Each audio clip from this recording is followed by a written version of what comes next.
your own specific goal should be what you are striving for and not somebody else's. Just because you see somebody else being really successful and maybe they have figured out how to make it work doesn't mean it's going to work for you and your lifestyle and what you have going on.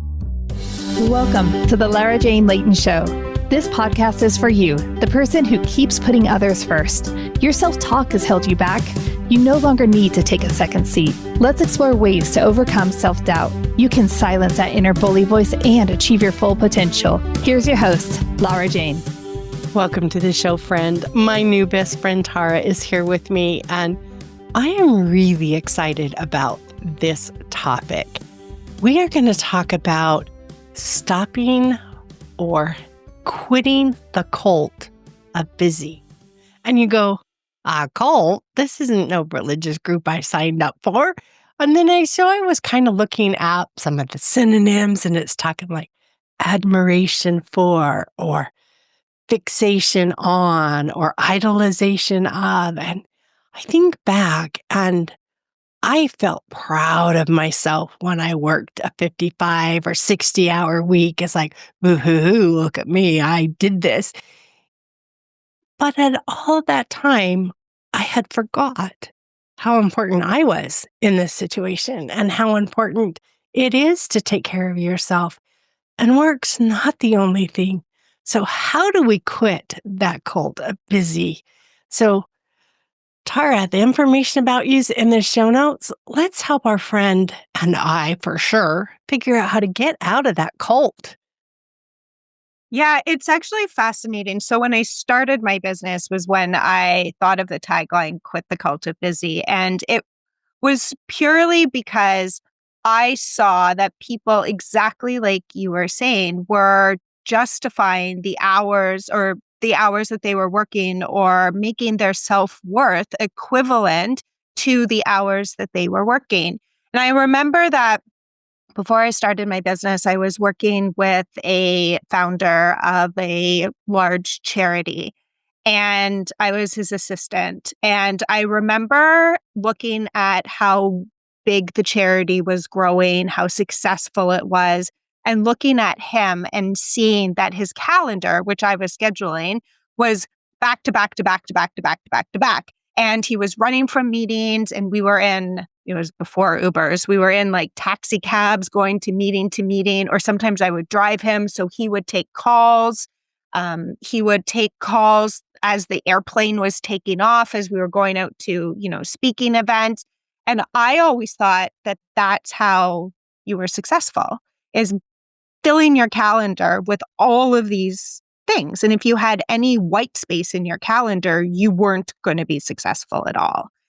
And I remember when I started my first business, it was, a while ago. And I remember Googling it, how to be successful.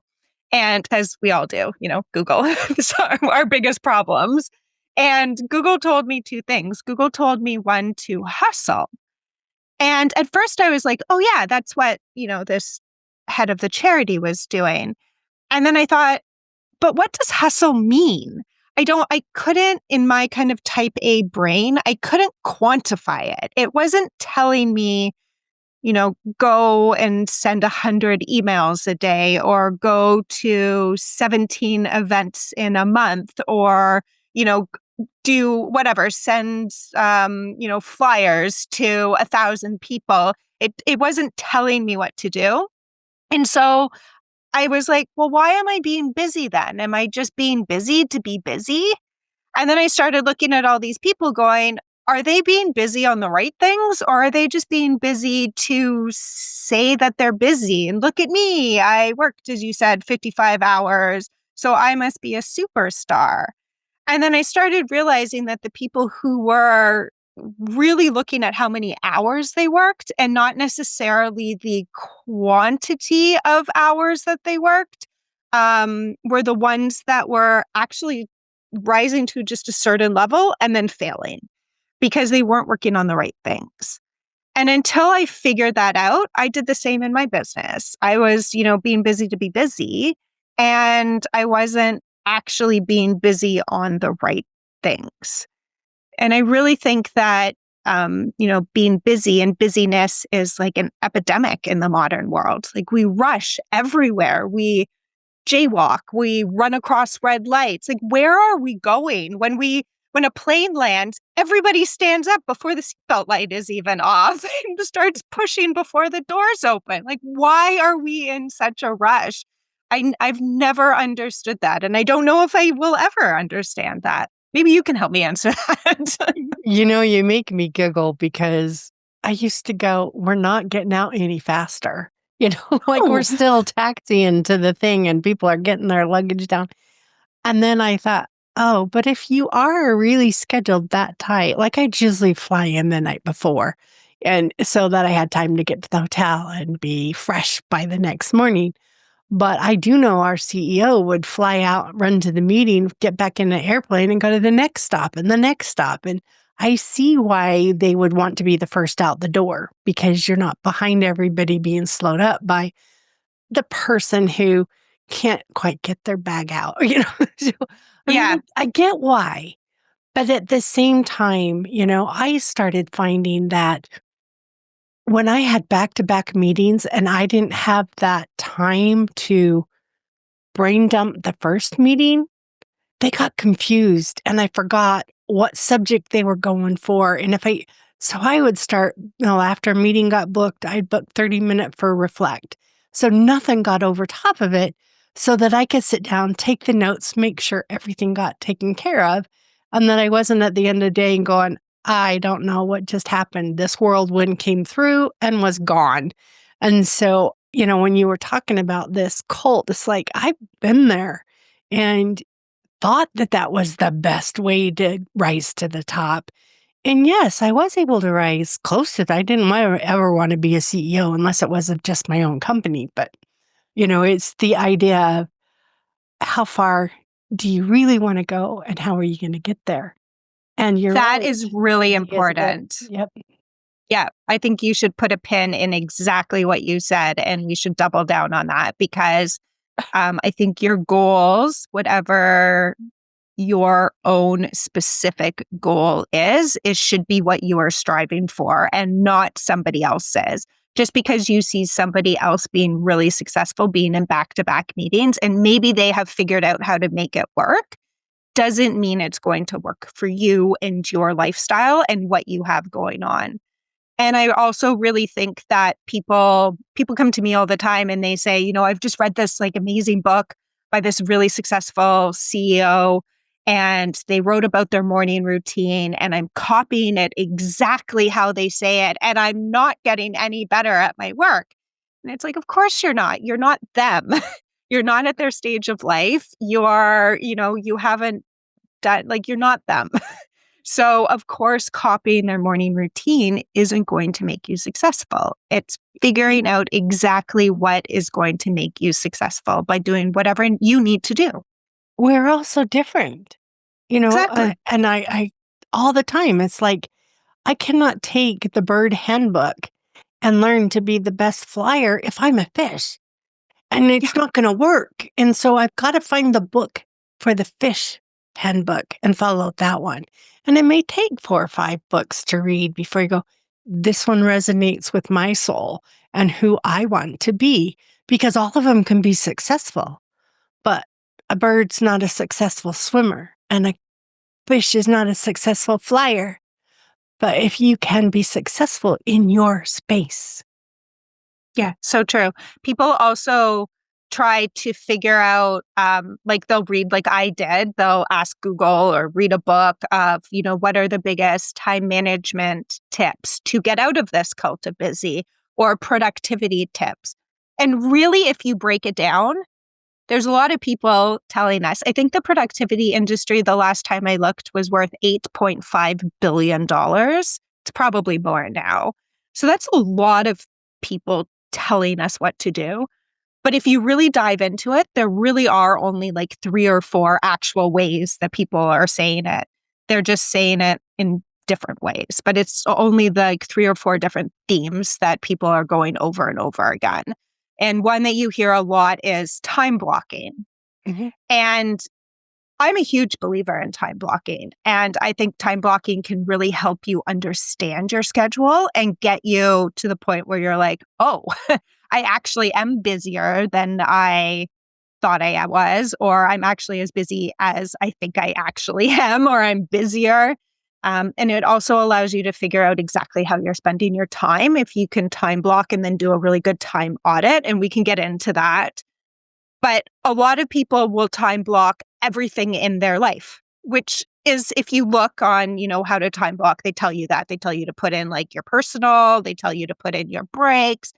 But if you're a person, and I work with a lot of creatives who have like a very creative mind, or if you're a person with ADD, ADHD, and you see a calendar that is completely blocked, even though it has like personal time, go walk the dog, it stresses people out and they get overwhelmed because they just see from 5 in the morning till 11 at night a completely blocked schedule. So I always like to tell people if you're trying out techniques like this to make sure that you put in and you think you're going to get overwhelmed by a completely blocked schedule, put in only the important things to start. So maybe only your meetings, or if you don't work and you're a stay-at-home parent or you're retired, put in your like appointments or your biggest tasks for the day. And then you can, okay, I got that. It's not overwhelming me. And then you can work up to bigger and bigger things. But again, you have to figure out what works for you and not jump into, well, everyone else is time blocking everything else in their calendar. So if it doesn't work for me, I must be, useless. I'm never going to be able to time block. It's also a habit that you need to build too. You have to start and try and continue. We're not going to run on a treadmill for 20 minutes and expect to lose 5 pounds. It would be nice, but it's not going to happen. So it's the same with, time blocking. You have to keep, or any productivity tool, trick that you try to use. You have to just keep trying and keep at it before you're successful.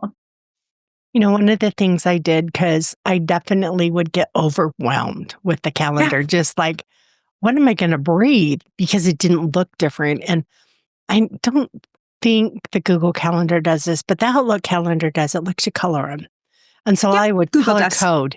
And these would be my personal space, and they would be a really light color. So they weren't like in my face.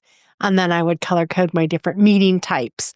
And it would not feel as overwhelming because it wasn't just one solid black line. It was like a little bit of this and a little bit of that. So for me, even though I was booking my calendar I would block my calendar until 8:30 or 9, depending on, the day, because I needed time to get to the office and settle in. And I would block it from 5 o'clock on. That didn't mean I wasn't not at the office. I mean, I'm not taking meetings. Some people are very good at blocking lunch, and those would be a color that just was very soft and subtle. And I knew everything else fit in it. If someone called and wanted me to move it, I could, but it was usually me calling them and asking them to move their calendars. So, I think that even if you do have one of those back to back, you can make it not feel as overwhelming. But I think time blocking is important. But I also don't know if I could live and die by it. Like, I will always spend X amount of time. But to date, I need this much time for this project and this much time for my family and for me. And I think when you do it that way, I think it's a lot more manageable than every day has to be exactly the same. True. I also think that people, when they first start out time blocking, always think that it's set in stone. And there should be some things that are set in stone, such as a lunch or time to, go walk around the block or move a little bit or, something for you. You shouldn't be sitting at your computer, whether it's in an office or at home, all day, every day. So there should be stuff that's absolutely set in stone. But if you put, say, focus time from, 9 a.m. till noon, and you sit down and you just cannot get into that task, or an emergency happens or a bigger priority happens, being willing to kind of move the focus time, not cancel it, because focus time is very important to obviously get other things done, but to move it around. I think people get stuck in that and they think, well, this is my focus time. I'm supposed to be time blocking, so I'm just going to focus and leave everything else, which And is I can also never good. do it at another time. No, yeah, which is like sometimes good if you have a big project and you need to finish this, 2 hours of research or whatever it is today, then of course, be rigid about it. But if you're, say, creating a book, your life's memoir or something, which is very important, and please don't just block over it. But maybe you can move that 2-hour block to the evening when you're actually feeling more creative, Mhm. or maybe tomorrow, maybe when you get a better night's sleep, or maybe when this kind of emergency isn't, nagging you in the back of your mind. So being rigid when you know to be rigid and being flexible when you know it's okay to be flexible, that's also a skill that needs to be learned when you're time blocking. It's nice to know that it is reschedulable, but remember to reschedule because if you give it away, now you've lost that valuable time that you needed and you're going to feel that crunch. So Yeah. I definitely agree with that. I have a little trick that I like to use that I would love to share. And so I use Google Calendar a lot. And I found when I was blocking my time for a task, which I love to do, and something happened and I didn't get that task done.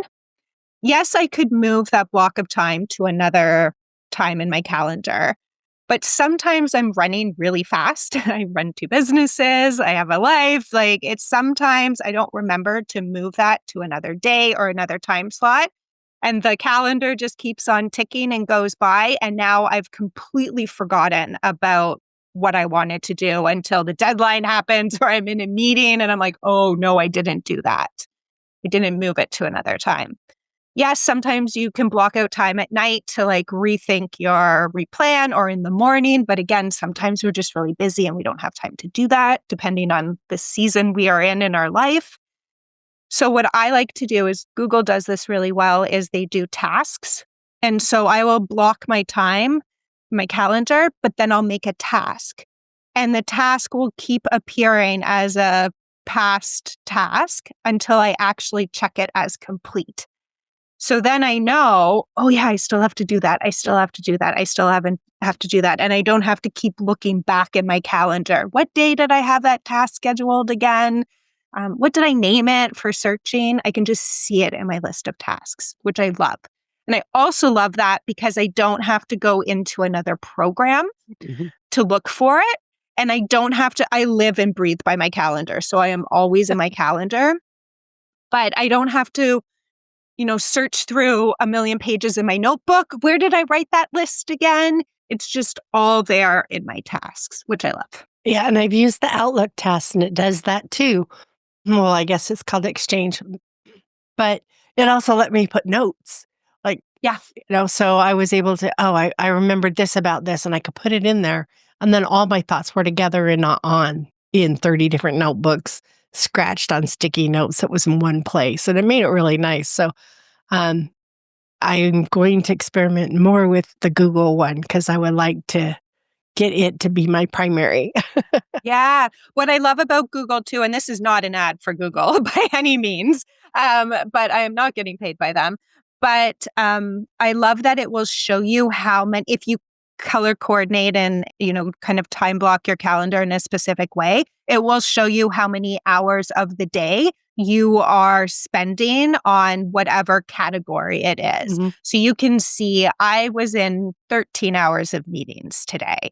And then maybe you can think, okay, is this really the most productive way of my time? Maybe you're a salesperson and you need to be in 13 hours of meetings, but maybe you're the founder of a company and you should be focusing on, bigger priorities, bigger strategies than in 13 hours of meetings.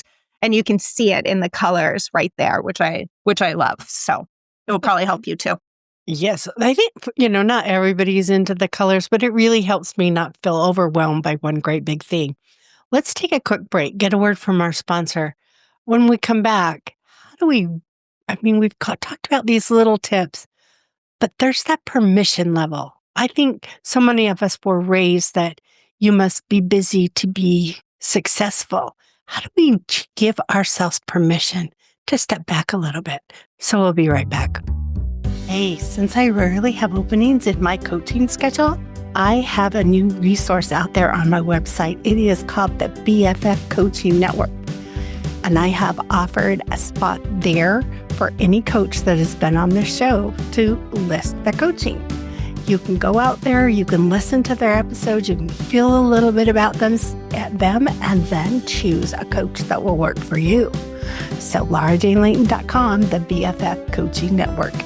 All right, Tarra, help me figure out how to allow myself to not look busy. I mean, I always was busy, but sometimes it was cleaning out my drawers because I'd throw things in there and I had to fix it. So how do we stop that process? And I think it has given us permission. What is that? It's true. And it's something as women, I think, are born with, unfortunately, of thinking that, we have to fight for everything, or we have to, are we allowed to do this? Or I see other people doing this. So why am I not allowed to do it? Or why am I bad at it? So I think for one thing, we kind of have to fight what we are born with as women in the first place.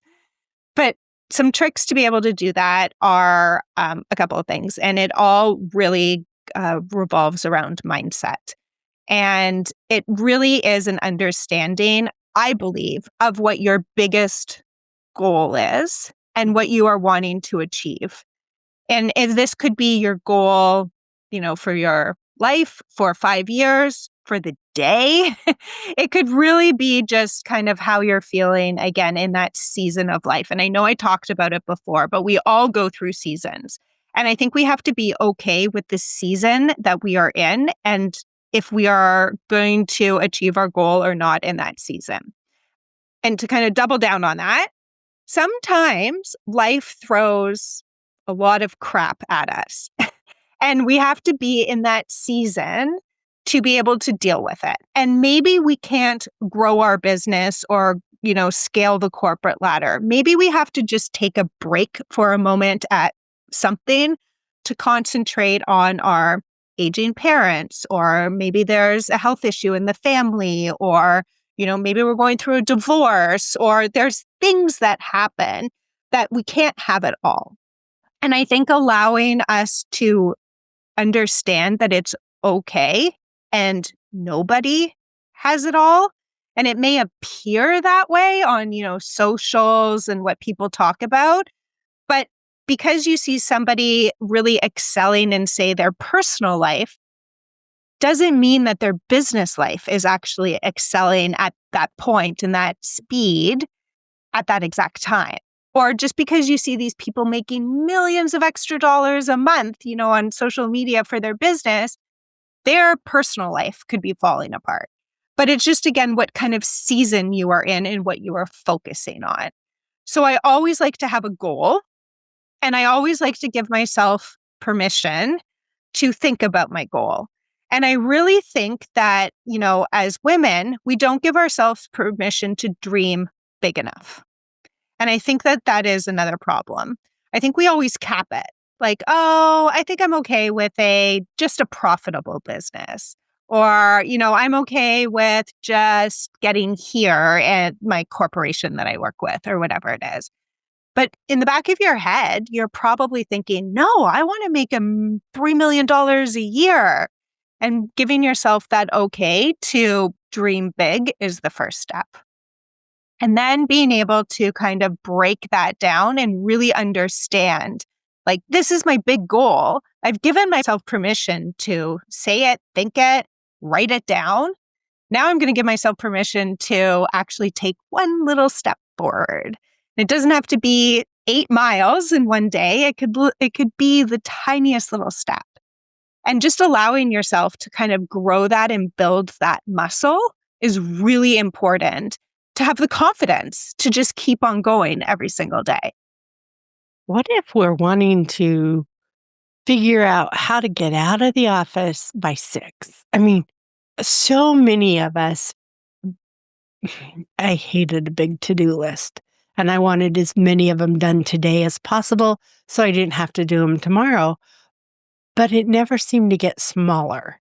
It's like it's like, "Here's my list, I got it all done," and the next day, it was 9 hours, 10 hours full again, and I really envied the younger generation that was coming in and always late and always leaving early to make up for it and not feeling guilty, not feeling like they were cheating the company because in that they were giving themselves the best. Like they say that a person is usually only productive 6 to 7 hours a day at the office, no matter how many hours they're there. And these guys knew that they had given them all the productivity they were going to get for today, and they would cut out. And I didn't learn that. And I don't know how amazingly they learned it, but you get some things done, but we really don't. It's not minute for minute more productive the longer you stay. And how do we give ourselves permission to say, I've now reached my productivity level, I'm going home? It's actually interesting. There's a study by the app Rescue Time. It's from a few years ago now, pre-COVID. And it says that the average worker only spends 2.5 hours a day on productive tasks. And Oh my gosh, it went down. the rest are, emails, which are absolutely you need to They're do, but necessary. they're necessary. They're not necessarily a priority. And I truly believe that to-do lists beat us up as human beings. And I really am on a mission to end to-do lists. And the reason I say that is exactly what you're saying, is we write a to-do list. And we also hear a lot of people say, like, I want to understand my top 3 priority items for the day. I want to do those. And then then I know that I can go home, which is important.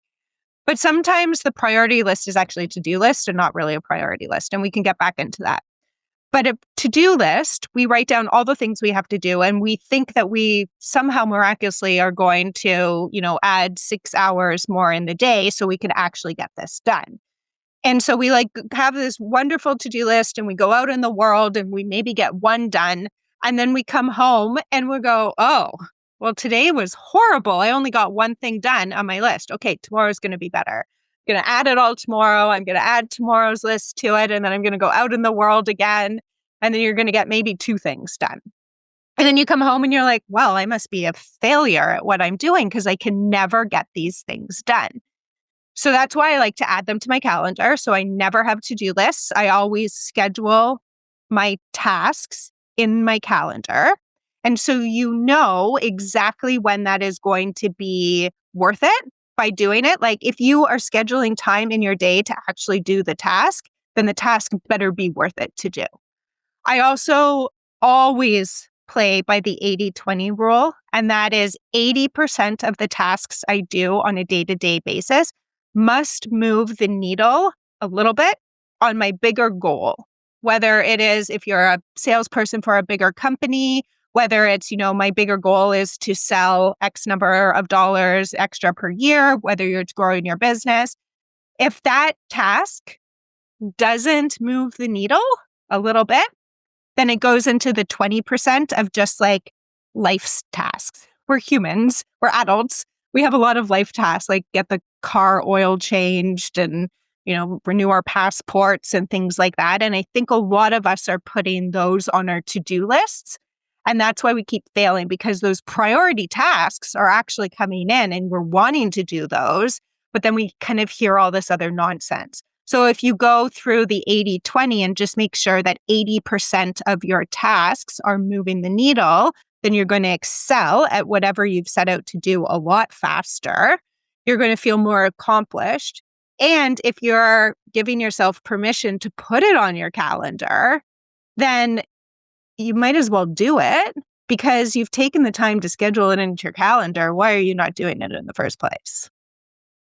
On your Google Calendar, now I know this is probably too much of the how to, but on the Google Calendar, when that task comes up, do you get to say how long before it reminds me again? Because I know on Exchange, I get to say, remind me in an hour, or remind me tomorrow, or remind me next week.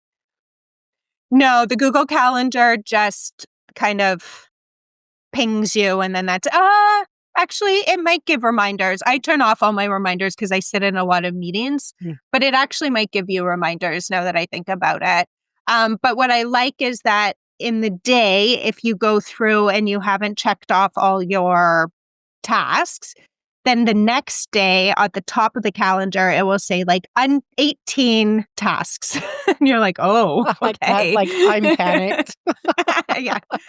But that's really good because then you can go and you can move it like, oh, maybe I have to do this task on the weekend or at night. But again, it's thinking about what season you're in. So if Right. you're in a season where you have to really concentrate on your family or your personal health, other things, we can't do it all. And our mind goes where we concentrate on.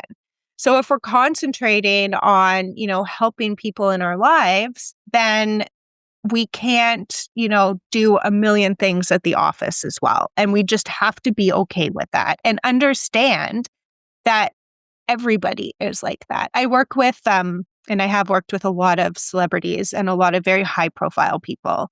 And I am always so fascinated with what they do on a day-to-day basis to build their success and maintain their success. And the number one thing that I have seen among all of them is that they grow where they put their attention. So if somebody is about to or really wants to go back out on tour, on a rock and roll tour, they are going to be in that studio every single day, recording, figuring out new songs, planning the stage, getting ready to go out on that big rock and roll tour. Or if, an actor comes back to work, they're going to be out there, getting, I don't know, their voice ready and reading scripts and just whatever they are actually focusing their attention on is what they are going to actually excel at. And I think that the people who are struggling with success are the people who don't necessarily know what to focus on, and they're back in that cult of busy. So what do we want to focus on? What's really that priority that we want to excel at and make sure that we make it a priority and scheduling our time. And if you're overscheduled, put some color in there. It won't feel so bad. I promise. Or start small and grow up. Mm-hmm. I'm trying to remember the quote I was going to bring up. And it was, if you want something done quickly, hire a lazy person. Because they're going to figure out a way to get it done quick and easy and repeatable. And so they're not spending 30 hours on the same type of task over and over again. They've now figured out how to shorten it. And I know that was one of I didn't ever consider myself lazy, and I don't think that's the right way to put it in your quote. But if you can optimize, find the little tips and tricks of your different applications that you use that can streamline the busy. There was some tasks that I did initially that took probably 3-4 days to get done. And by the time I had optimized it and gotten processes in place, it was half a day maybe. And so it's how do we get that time frame down? And I think that's another way of getting past busy is how do I simplify it so I don't have to go through 100 steps? I've automated 4 or 5 of them in the process, and I'm just pushing it along the way.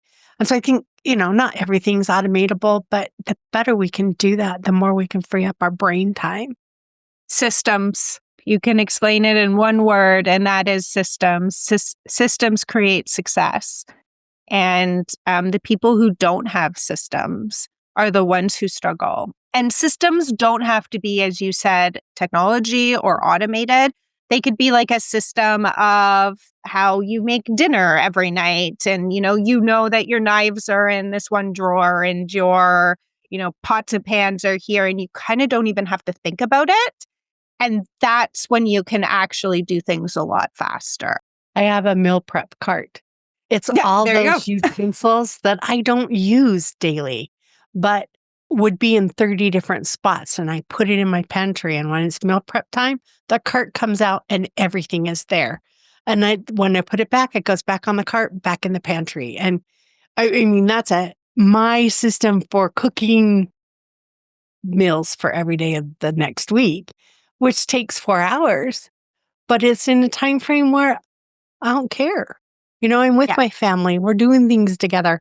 And it's not that it's every night when I get home, I got to spend an hour figuring out what to cook. It's done. And if you don't even want to take those 4 hours, there's plenty of meal prep places out there. It's totally. just like you don't even Well, have to back do to, that. creating or automating and creating systems. But you said something really important, and that was you were with your family. And you, probably not even thinking about it, are actually stacking habits and stacking tasks, if you will. So we all say we want to spend more time with our family, we want to spend more time with our kids. And we think that doing that is we have to block out a whole extra 6 hours, a week or a day or whatever it is. But you can actually stack habits or tasks. Now, I don't want you to multitask because I am a huge believer in the fact that there is no such thing as multitasking, and multitasking actually slows us down. But if you are cooking together as a family, you are, checking two things off the list. You're spending quality time with your family and you're making meals for the entire week. If you're reading together, then you're getting your 20 pages a day, which you've set as your goal. And your kids are learning that it's a good habit too, or whatever it is. But you stacking habits, I think, is something that people don't think about enough when they're blocking their time. They're like, okay, 6 hours for the kids, an hour for me to read, 3 hours for me to meal prep. Oh, my day's done type things. Really understanding what you can do together. Yeah. And in those 4 hours of cooking, I didn't just prepare for me because my mom and daughter would both come over. And that was 3 families, in Yeah. the same 4 hours. It's just bigger batches. Yeah. So Yeah. it helps everybody. But yes, this is not a food prep place. Yep. No, I burn toast. So you definitely don't want to get cooking advice from me at all. But habit stacking, absolutely. But it can do the same thing. Like, how many times do you go out to lunch with a coworker and talk about business or talk about the project that you're working on? Not that it's not the same as sitting in a meeting talking about it. There's a little bit of, it's more relaxed, it's more comfortable, and there's not a timeline. And I used to love to didn't like calling them working meetings because it was lunch. I mean, working lunches. It was lunch with a little bit of work. Yeah. And it always made it nice. And plus, how important is bonding with your coworkers? If you can go out and enjoy their time, it really does make the team stronger when you like each other and you want to be around each other. So it also helps there.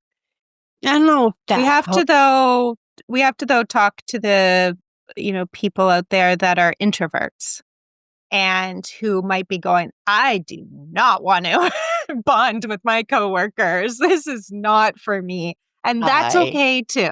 I am an introvert and I Okay. will not go to lunch with 30 colleagues. No, I will go one to person. lunch with 1 or 2 because I don't have the energy. And in fact, with 30 people, you won't hear me speak at all. It's just No. like, yeah, I'm done. Yeah. But that's also going back to who you are and what works really well for you. And, when you're thinking about how to actually plan your days, so you're not running around in circles and in this cult of busy. It's, again, what works well for you. And if you are the type, so I absolutely love working. I love building my business. I absolutely love my clients. I love helping people. If I could do it 24 hours a day and not sleep and eat, I would. That just fires me up. I love it so much. And my mother always tells me, Tara, you need a habit, or not a habit, a hobby. And I'm like, she's like, why don't you learn to knit? And I'm like, Mom, I don't want to knit. I want to help people achieve their goals. Like, I love doing this. And she's like, well, maybe you should learn to crochet. I love crochet. And I'm like, Mom, no, like for me, this is my hobby. This is what I love doing. So if you're the type of person who absolutely loves being in the office and absolutely loves like working through lunch and it fires you up, please go do that. But really understand, what works for you and how if you're feeling that you're overwhelmed, then it's time to sit back and go, okay, maybe I need to rethink what I'm doing on a day-to-day basis. I love the way you said that because it is what fuels your soul, not mine, Absolutely. not Tara's, your soul. It's what feeds you. Is it a walk in nature? Is it a run around the track? It is all different things. Is it sitting under a tree peacefully? Is it sitting in a closet where you're completely confined? It doesn't matter what feeds you, and only you can figure that out. But these are ideas that have worked for us and some of our other friends that could help you. Give it a try. See how it. So Tara, what are we going to do? I mean, this week or this day, what can I do right now to kind of get out of that cult? I would start a time audit. And I know I hinted at that before, but we didn't really get into it. And I would try to figure out exactly how you are spending your time. So a time audit is writing down what you're doing every 15 minutes of the day for at least a week. And I know it sounds counterintuitive because it takes time to do that. And I don't want you waking up in the middle of the night and going sleeping. Still sleeping. Obviously. Yeah, still sleeping. But being as specific as possible and detailed as possible will help you in the long run. You can also look at your calendar if you're actually following it. If you're not, then, you can write it down. You can do it on paper. There's tons of spreadsheets out there that you can download and template. Just, Google time audit. And then once you do that, I guarantee you are going to be shocked at where your time is actually going. And once you understand where your time's actually going, then you can make the right adjustments to your time, to your days, to figure out how to not be as busy. So sometimes you'll see like, oh, I'm actually spending, 8 hours a week scrolling on my phone. Actually, it's interesting. Apparently, in a recent study, the average person spends 9 years of their life on their phone. I feel like I've already spent more, but 9 whole years of your life is on your phone. And I think it's 27 of your years is spent sleeping. So like you're almost 40 years old and all you've done is lay in bed and scroll on your phone. Right? Oh my. That Now, sounds sleeping is scary. very important. I'm not telling you like cut out sleeping by any means. It's very, very important. But I promise you, if you do a time audit, you are going to figure out ways where you can be more productive or give yourself time to breathe. Maybe you don't feel like you don't have enough time with your family, or maybe you feel like you don't have time to work out or, read. You used to love reading and now you can't read anymore because you have no time. I bet you if you did that time audit, you'll find some time to do the things that you love. And when you say, spending time with your family, making sure that these things that are our top priority, whether it's your job or your friends or a spouse or a pet, that it's quality. That it's not just, oh, you're sitting on the floor next to me, dog, so now you've had your quality time. It's no, what is the quality of the time? I'm not watching TV with my family, but I'm playing games with my family. And it's what do you and your family feel best at that bonding time? What do you feel best at work? Is it getting there early and getting things done and that makes you feel good?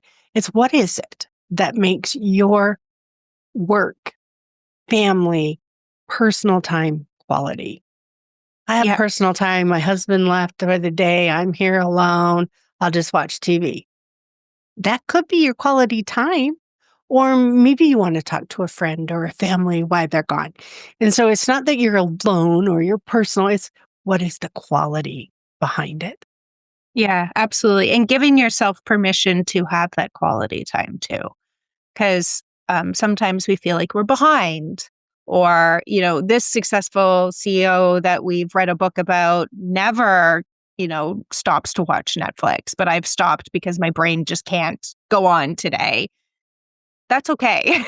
We all need a little downtime, and I love it. I was at a conference not too long ago, and there was a lady giving a speech about burnout, and she said something very specific which stuck with me. And she said that she gives herself permission to have what she calls a sloth day every month.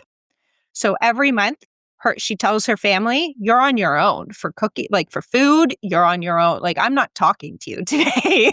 If I decide to wake up today and spend the entire day in my pajamas and in bed, that is that's happening. If I decide that I want to, take myself out to brunch without any of you, that is what's happening. If I want to do, read or scroll or watch Netflix, that is what's happening. And her family now knows, like, oh, it's mom's sloth day every month. I think she schedules it for like the last Saturday of every month or Sunday. And she says that that has been able to rejuvenate her past the point of burnout. And until she gave herself permission to do that and told her family, had the confidence to tell her family that that's what she was doing and they better take it or leave it. And then they were, of course, fine with it. And she has felt so much better ever since and has been so much more productive and has achieved more goals, because that's all she needed was, 24 hours once a month to just be her. And maybe I need it once a week. And I call it my recharge day. Whatever energizes you. What is it that you want? Do you want a slow day? Does that make you feel good to just relax and be a sloth and not have to move very fast? I think whatever it feels right to you. I need to recharge because I feel drained on those days. And some people might need 2 hours every night. Some people might need a day once a month. It's what experiment, what works for you. And that's what you should do. Absolutely. And also, if you're an introvert or an extrovert, sometimes people recharge being around people. I know if I'm around too many people, I need to recharge by being by myself. So it's just, what's your personality and what is a life that is good for you to live. I love it. Tarra, you've been amazing. I love this conversation because we really do need to quit priding ourselves on how busy we can be. If it's something as busy is not making you feel good, allow yourself to let go of that and to get out of that cult and to be more of a unique you, because you make a difference in this life the most when you are your authentic self. And so I love that. How about telling our friend a little bit about yourself? People can find me at takeiteasygroup.com. It's my company. We are a team of fractional executive assistants and chief of staff. And if you are a scaling founder who wants to actually focus on what brings you the biggest ROI in the day and not all of those tasks that just are busy tasks, please come find us. We would love to help you concentrate on what the right thing is to get to your next goals. And I can also be found on Instagram at Tarra's Time, Tarra with 2 R's, and I'm on LinkedIn as well. Oh, that's amazing. Thank you so much for joining. The information about you is in the show notes. Friend, Tarra and I are not medical or mental licensed professionals. We are here for entertainment. People have experimented, found ways to help ourselves and others.